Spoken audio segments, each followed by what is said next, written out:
Morning, good morning. Busy time.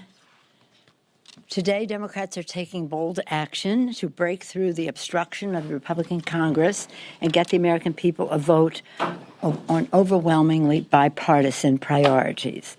After the success of yesterday's bipartisan vote in the Senate, we're so proud of Senator Markey, our former House member who worked on these issues when he was in the House. That effort in the Senate to save the Internet and restore net neutrality.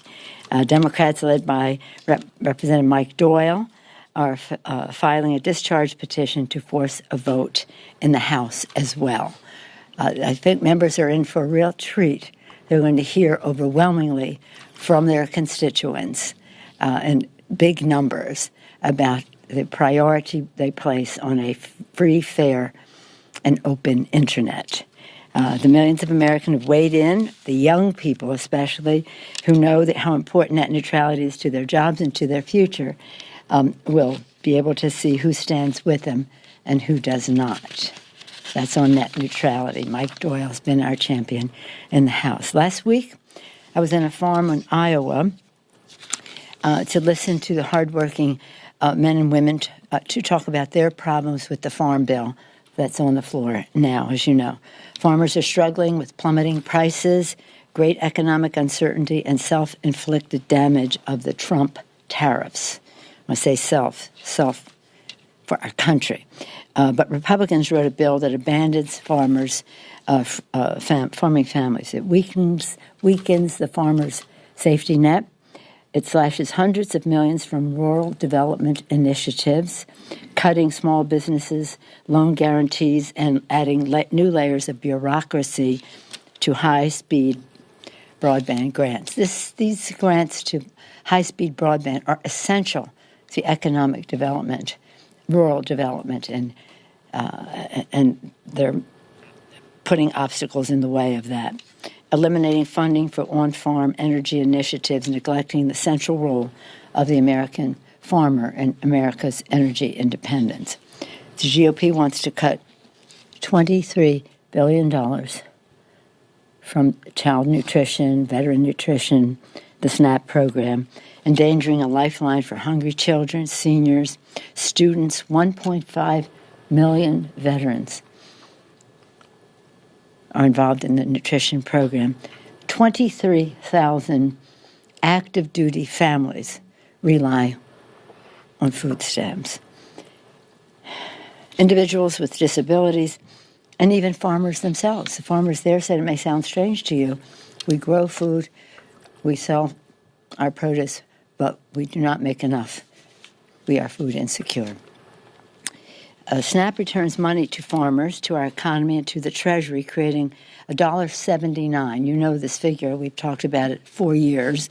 For every dollar in benefits, $1.79 for every dollar in benefit, and supporting more than 560,000 jobs across the country, benefiting 50,000 in agriculture. Republicans should scrap this bill. And come to the table. We have done this before in a bipartisan way. We can do that again. We always, in fact, when I was Speaker, we had bipartisanship even to override President Bush's vetoes of the bill. So we know we can come to the table to get the job done.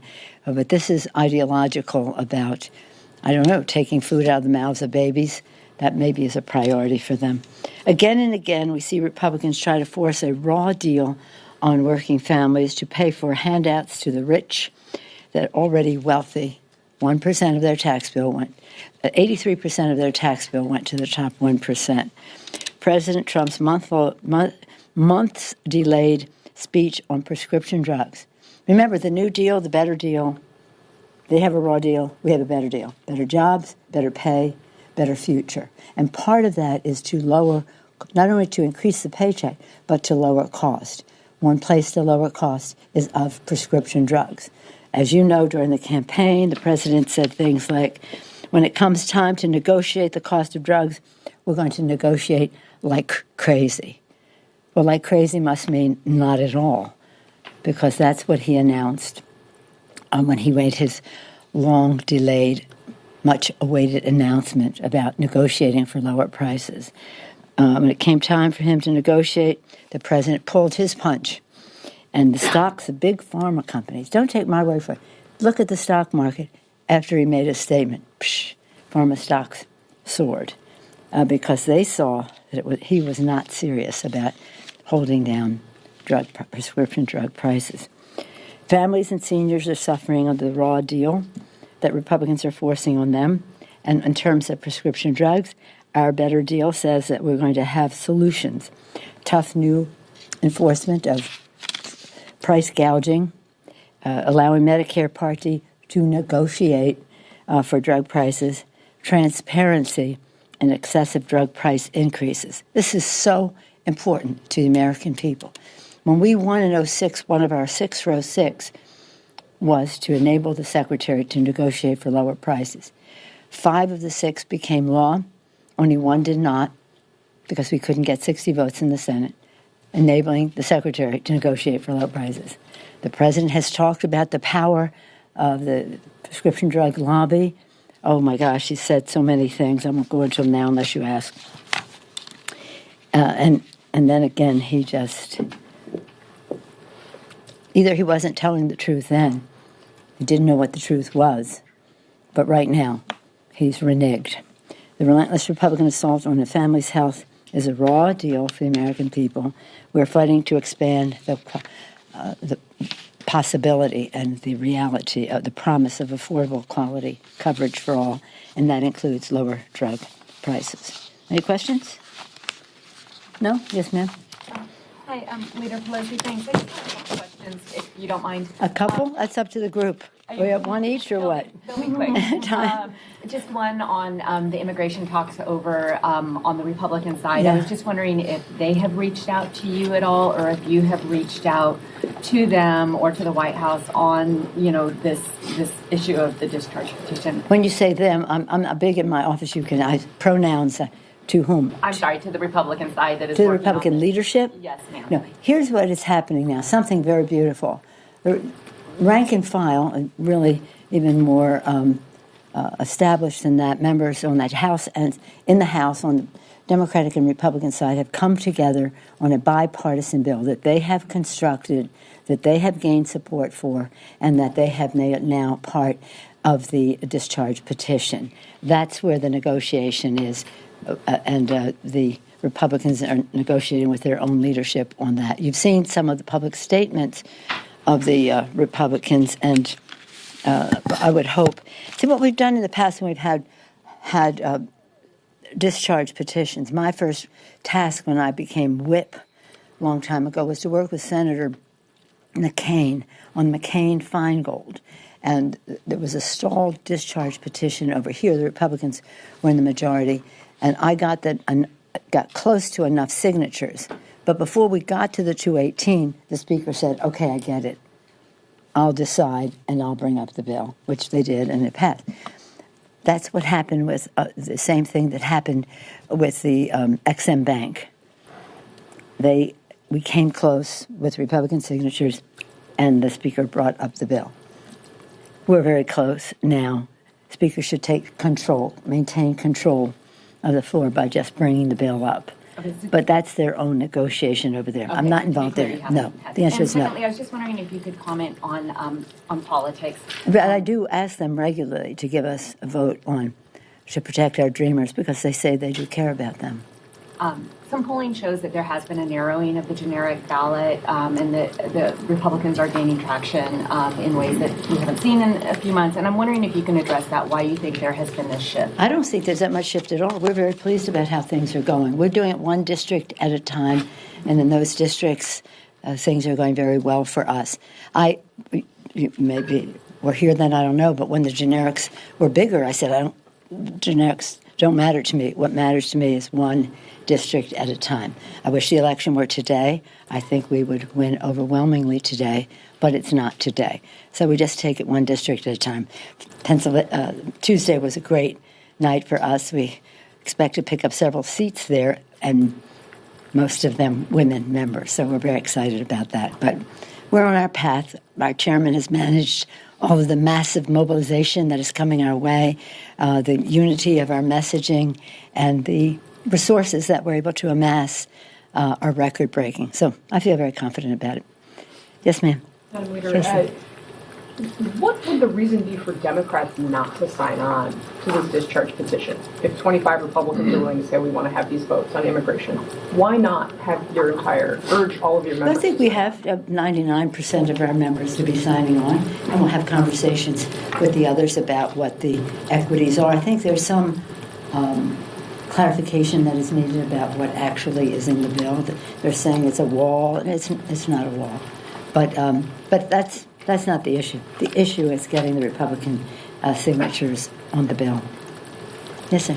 Leader Pelosi, I know it's a couple months away, but I know we're also in the thick of the start of appropriations season. How confident are you right now, given what the president said after the signing of the Omni, that the Congress isn't headed toward another shutdown come September? Do you feel like the appropriations process can actually work as it's supposed to? Well, I was an appropriator. It's part of my culture here at Appropriations Intelligence.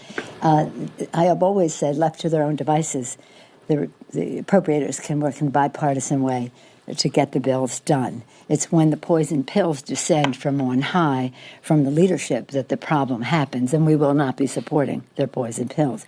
So we'll just see how that goes. But I do have confidence in the work of the appropriators.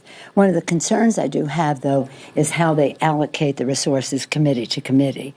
And I hope that we can be assured of what that is and not have it change in the course of the negotiations. For example, they want to add more to transportation HUD.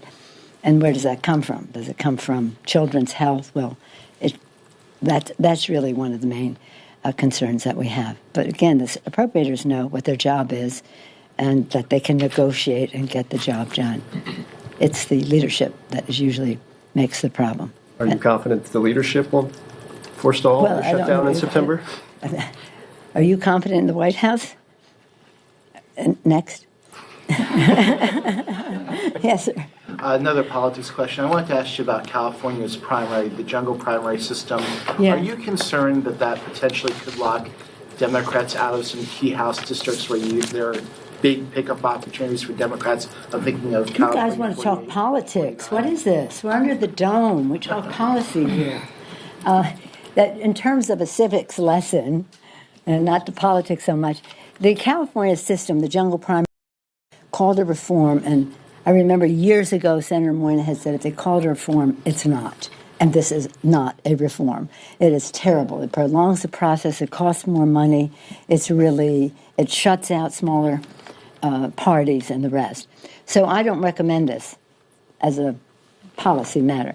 In terms of the politics, there's always a problem. We have so much enthusiasm this year, so many candidates running all over the country, that in a jungle primary, if you have 5 Democrats and 2 Republicans, you can end up with a result that ends up with the concentration there. But our chairman has worked very hard all over the country, in states all over the country, to make sure that we have emerging the best possible candidate.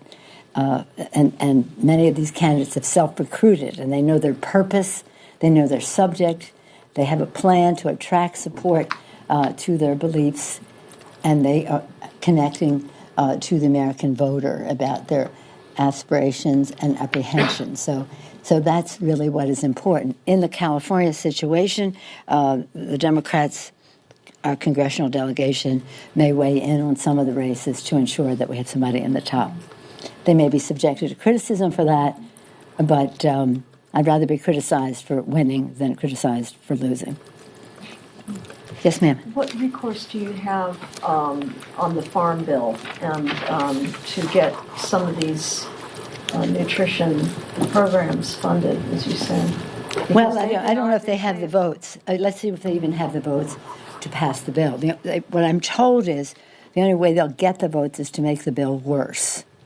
But again, it's about public sentiment. There's no wonder that all of the religious, faith-based groups and all the people who care about people are concerned about what this bill does to children, veterans, seniors, people with disabilities, men and women in uniform and their families. So we'll just see what they come up with, and we'll see what the Senate has said. They wanted to do a bipartisan bill. And that's really how you should be doing a farm bill. Yes, sir. I wanted to follow up on Casey's question as far as the discharge petition. You referenced when you were whip that you didn't really need to get to 218 as the signatures built. It put pressure on the leadership to. We were almost close, but yeah, that's the point. Why not take your caucus and encourage them to sign now? Why haven't you signed? They're signing. They'll be But signing. you've only got 2 right now, Jared Yeah. Polis and Diana DeGette. And do you think that's the sum total of what we'll have? No, but I mean, why not try to publicly build that pressure on the GOP leadership by having your entire caucus or the 99% of your caucus sign on now? Perhaps I wasn't clear. This is an initiative of the members, Mr. Aguilar, Mr. Hurd, Mr.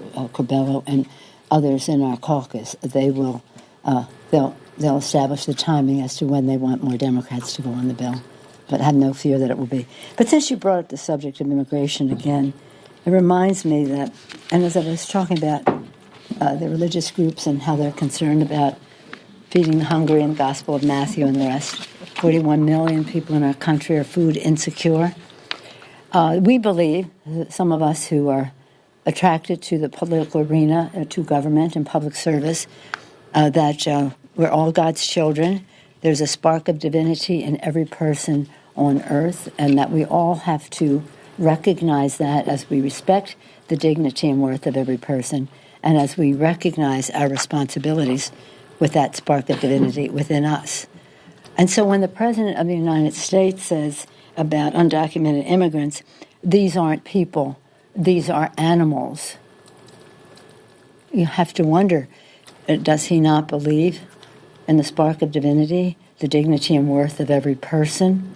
These are not people, these are animals. The President of the United States. Every day that you think you've seen it all, along comes another manifestation of why their policies are so inhumane and why we have to continue the debate, striving for bipartisanship with openness about what is at stake and what the choices are, and to be unifying in every way possible. Calling people animals is not a good thing. Thank you. Bye-bye.